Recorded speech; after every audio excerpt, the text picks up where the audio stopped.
한때 원숭이 두창으로 불렸던 엠폭스의 국내 발병이 계속되고 있습니다. 아직은 전체 감염자가 소수지만 행여나 걷잡을 수 없이 확산할지도 모른다는 불안감도 있는데요. 전문가와 함께 엠폭스에 대한 우려와 궁금증에 대한 이야기 나눠보고 코로나19 상황은 어떻게 되고 있는지 알아보겠습니다. 백손영 전 가톨릭 의대 교수 나오셨습니다. 어서 오세요. 안녕하세요. 네, 안녕하십니까. 자, 엠폭스 환자가 최근 꾸준히 늘어서 42명이 됐는데 지금 상황 어떻게 봐야 할까요? 예, 그 42명이라는 문제보다도 오늘 8명이 신규로 확진이 됐습니다. 예. 근데 그중에 한 명은 일본 여행력이 있기 때문에 일본에서 유입된 것으로 추정할 수가 있는데 사실은 3월까지 5명의 환자는 전부 해외 유입이었습니다. 네. 근데 그 이후에 4월 달에 37명이 신규로 확진됐는데 4명을 제외하고는 감염 경로를 알 수 없는 지역사회 감염이기 때문에 사실은 지금 국내에서의 지역사회 감염이 계속 진행된다면은 우리가 그 숨은 감염자를 다 찾아낼 수가 없기 때문에 네. 아마 점진적으로 늘어날 것으로는 예상을 합니다만은 사실 아시아에서는 일본이 100명이 넘어서 최고였었는데 네. 지금 42명이라는 이 숫자가 지금 우리 이 유행 추세대로 간다면은 일본을 넘어서 좀 더 많은 인구 비례로 따지면 좀 더 많은 환자 수가 나오지 않을까, 그것이 우려되는 부분이죠. 예. 그 매일 국내 감염으로 거의 한두 명씩 확진자가 나오고 있는 상황인데요. 6번째 환자부터는 지금 말씀하신 일본 여행력이 있는 분 빼고는 모두 지금 국내 감염입니다. 이미 바이러스가 지금 우리나라에 퍼진 걸로 봐야 될까요? 그렇죠. 근데 뭐 넓게 퍼졌다기보다 이제 특정 고위험군 환자들 위주로 확산되는 것인데 네. 지금의 환자 수 자체는 빙산의 일각이라고 할 수밖에 없습니다. 숨은 감염자들이 많을 수밖에 없는 상황이고요. 주로 남성 동성애자들 사이에서 감염이 되기 때문에 실제로 정밀 역학조사라는 것도 상당히 어려운 부분들이 있어서 이 부분들을 우리가 어떻게 집중과 선택을 해서 방역당국에서 이 확산을 잘 막을 것이냐 하는 것이 관건이라고 하겠습니다. 예. 네. 자, 그런데 우려가 커지는 이유는 바로 이게 전염병이기 때문이지 않습니까? 가족 같은 경우에는 밀접하게 접촉을 하는 경우가 있다 보니까 이렇게 또 확산할 수가 있을 것 같은데 이 전염병이 기하급수적으로 확산할 가능성에 대해서는 어떻게 보십니까? 그럴 가능성은 굉장히 낮다고 볼 수가 있죠. 물론 비말 감염이 없는 것은 아니지만 그 극히 제한적이고요. 사실은 감염 경로라는 것은 증상이 있는 환자와 밀접 접촉을 했을 때 감염이 되기 때문에 대부분의 경우에 있어서는 남성 동성애자들이 대부분의 성접촉에 의해서 전파를 시키는데 이 동성애자의 양성 파트너, 즉 양성으로 있을 경우에는 이성 파트너인 경우에서도 감염이 될 수가 있고 지금 말씀하신 대로 가족 간에 있어서는 침구라든지 의류라든지 뭐 여러 가지 간접 접촉에 의해서도 감염될 수가 있기 때문에 사실은 임신부라든지 가족 중에서 임신부라든지 어린아이들이 감염되었을 경우에는 면역이 떨어져 있는 경우 사실 중증으로 갈 가능성이 없지 않아 있기는 합니다. 네. 네.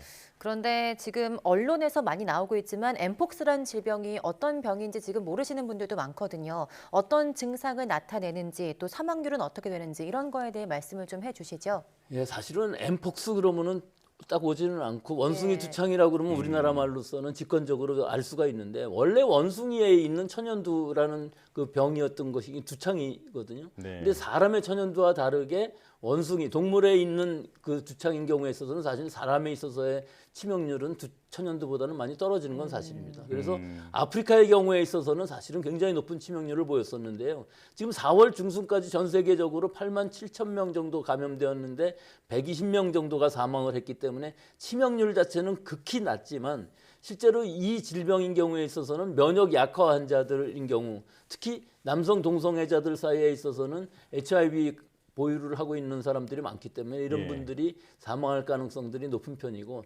일반인들의 경우에 있어서는 사실은 이 사망까지 이르는 경우는 극히 제한적이라고 볼 수밖에 없어서 예. 아프리카에 있어서의 그 유행 양상하고 지금 최근에 와서의 유럽이나 미국 또는 이 여러 선진국들에서의 감염 양상은 상당히 다르다고 볼 수는 있습니다. 예, 의료 체계가 잘 갖춰져 있는 나라에서는 치명률은 낮은 편이다 이렇게 말씀을 또 해주셨는데요.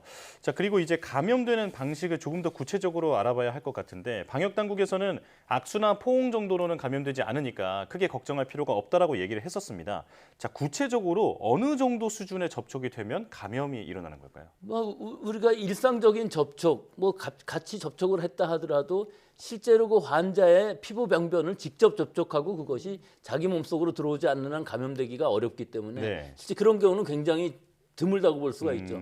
코로나19의 경우에 있어서는 비말 감염이긴 하지만 특수한 상황에서는 공기 감염도 가능하기 때문에 네. 어떤 일정한 공간 안에 같이 있는 것만 해도 감염이 될 수가 있지만 실제 이 엠폭스인 경우에 있어서는 같이 포옹을 하거나 뭐 악수를 하거나 한다는 것만으로는 절대로 감염될 가능성이 없기 때문에 굉장히 제한적일 수밖에 없고 예. 실제로 감염되는 경우에 있어서는 대부분의 감염이 남성 동성애자들 사이에 있어서 많이 감염이 되는 상황이기 때문에 실제로 익명의 그 사람들과 성관계를 갖는다든지 하는 이런 것들을 피해야 될 것으로 보이고요. 예. 일반인들의 경우에 있어서도 사실은 모르는 사람들과 깊은 접촉을 하지는 않는 것이 굉장히 중요한 부분일 수가 있고 특히 손 씻기가 중요하다고 볼 수 있습니다. 예.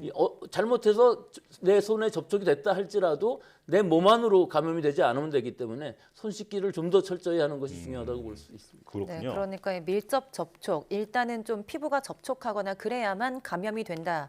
이런 말씀이신 예, 것 더구나 이 같은데요. 엠폭스인 경우에 있어서는 증상이 있는 사람들의 피부 병변으로부터 감염이 시작되기 때문에 그런 부분들은 상당히 제한적이라고 볼 수밖에 없습니다. 네. 네, 그렇다면 감염이 되면 치료는 어떤 방식으로 진행이 될까요?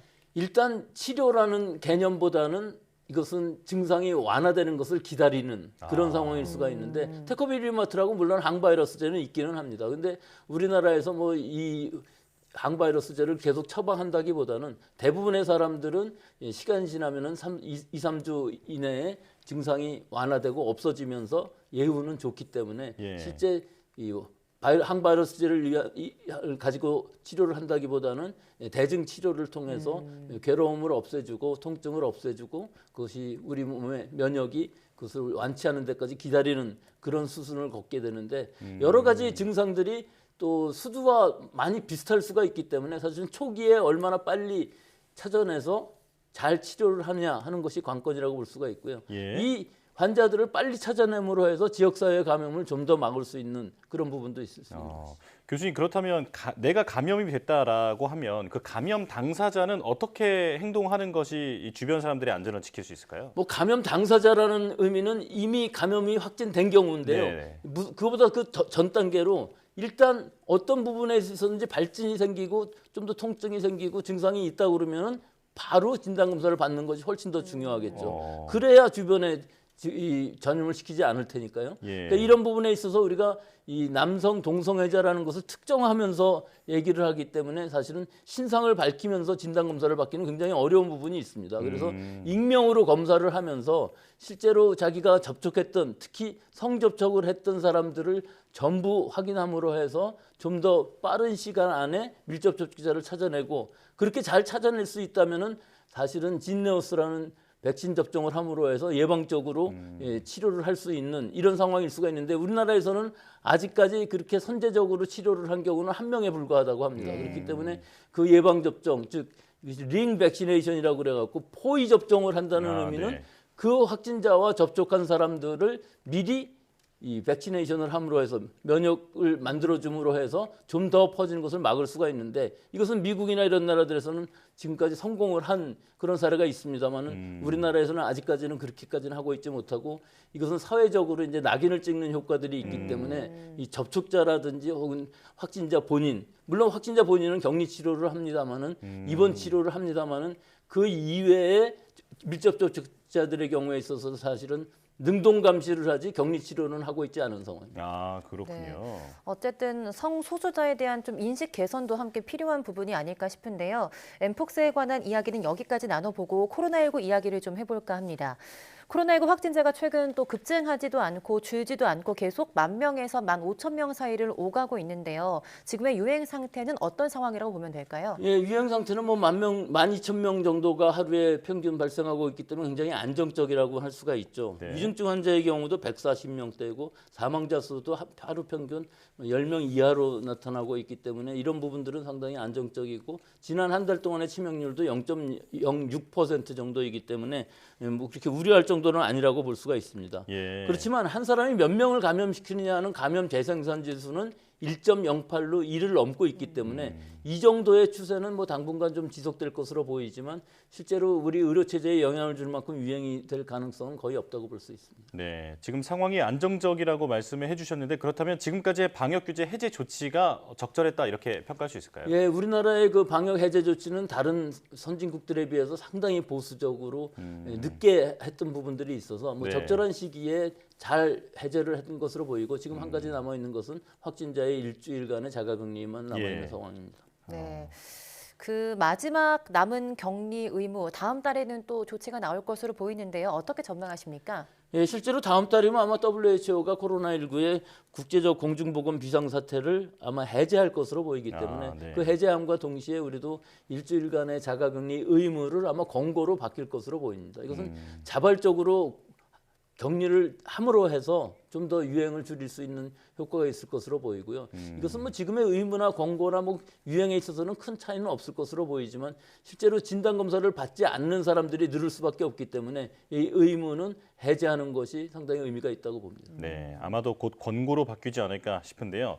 자, 마지막으로 마스크 관련, 그러니까 착용 의무는 해제됐는데 여전히 쓰시는 분들이 더 많은 것 같거든요.